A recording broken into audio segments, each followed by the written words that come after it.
Good evening and welcome to News Channel 8. I'm Jerome Aegean, and these are some of the top stories we have for you tonight. A shocker in the Catherine's Rest case. Residents at the YRC come down with the flu. We'll talk with the Commissioner of Human Services. And a message of love for our women. These stories and more are up next on News Channel 8.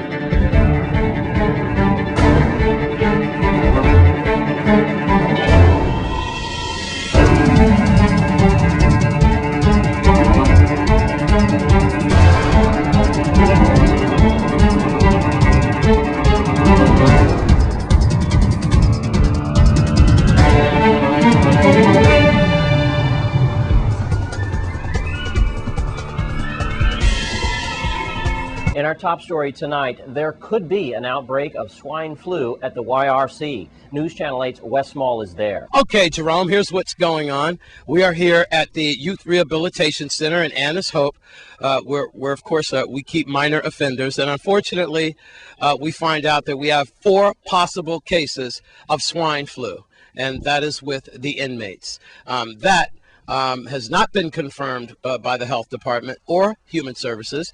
I will try to contact Human Services and to figure out what is going on inside of YRC. We can tell you this, that unofficially, several correction officers refused to go to work today. I just got on the intercom with Correction Officer Branch, who is a union official, and he could not confirm or deny that swine flu is inside of this institution. He referred me to call Chris Finch, who is the Commissioner of Human Services. YRC has its own medical staff, and a couple of kids came down with flu symptoms. And yesterday, a doctor from the Department of Health came and gave them the test, and they tested positive for influenza A. With everything that's going on, you can only confirm H1N1 by sending test results off island. And this was just yesterday afternoon, but the assumption was there's a very good chance that it's H1N1. So Assistant Commissioner Gomez and I met with the staff. At the shift change at 4 o'clock yesterday afternoon, along with members of the YRC administration, the YRC medical staff. We had about a 90-minute meeting to go over everything, what processes and procedures we were going to do, and answering staff questions. And Department of Health making Tamiflu medicine available from today, and that really is the whole story. He has a medical staff of its own. There's nurses, there's a doctor on call, and there's mental health people as well. Okay. So should there be a point where it becomes medically advisable to move them to Juan Luis, and certainly that would happen. But at this point, it's not necessary. At YRC in Annis Hope, I'm Wes Small for News Channel 8. Thanks, Wes. And we have a VI's Most Wanted that needs to come to your attention.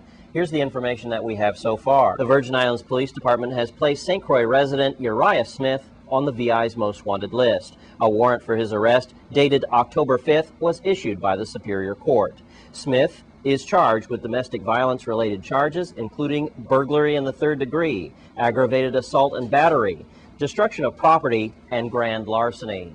Uriah Smith, also known as Ian, is 27 years old. He wears his hair in locks. He is a 6-foot tall and 200-pound person. He was born on St. Croix and frequents the Lorraine Village apartments in Frederickstead and the Watergut area of Christianstead.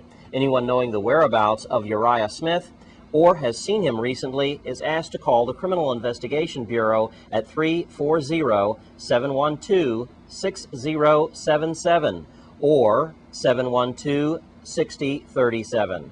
The public is reminded that anyone found to be harboring or aiding Uriah Smith is also facing criminal charges and even jail time. The community can also contact Crime Stoppers USVI at 1-800-222-TIPS. And it's also the second day of the Catherine's Rest trial. News Channel 8's Wes Small files this report. This is the second day of the Catherine's Rest case. I told you yesterday that they chose a jury, or they began to choose a jury. They did that. And then the prosecution called their first witness. Let's go over the players one more time. The judge here at District Court is Judge Raymond Finch. He will be presiding over this trial. We have a jury of 16 people, 8 women, 8 men. The attorneys, high-profile attorney Jeffrey Moorhead has Anand Thomas. Nathaniel Thomas, another high-profile attorney, has him. That's Michael Joseph. And Eric Chancellor is the attorney for Okemo Milligan. So let's then get right to it. Today we saw firsthand Miss Andrea Soto, 21 years old, stunningly beautiful. Now she has a job in the VI legislature as an administrative assistant. She was one of the Catherine's Rest 4 that was arrested, detained. She was detained. Now she is a prosecution, a VI government witness. So now we have 3 fighting. What they're fighting for is this: small pot plants, and we believe 2 weapons. That's it.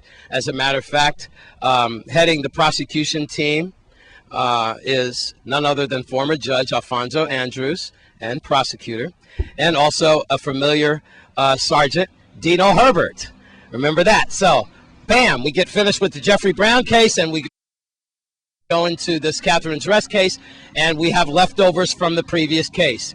Alfonso Andrews and Dino Herbert, both strong players in this case. Now, again, we are not going to be alluding to Fret's killing in the hospital too much after today, because the prosecution told me a few minutes ago we do not want the media to constantly put this with this case. Let's remember that these guys, these Catherine's Rest guys, are not charged with that slaying. They are charged with small marijuana plants and what we believe is to be a gun or 2. That's it. One of the things that came out in this early stages of the trial is the testimony of Miss Andrea Soto.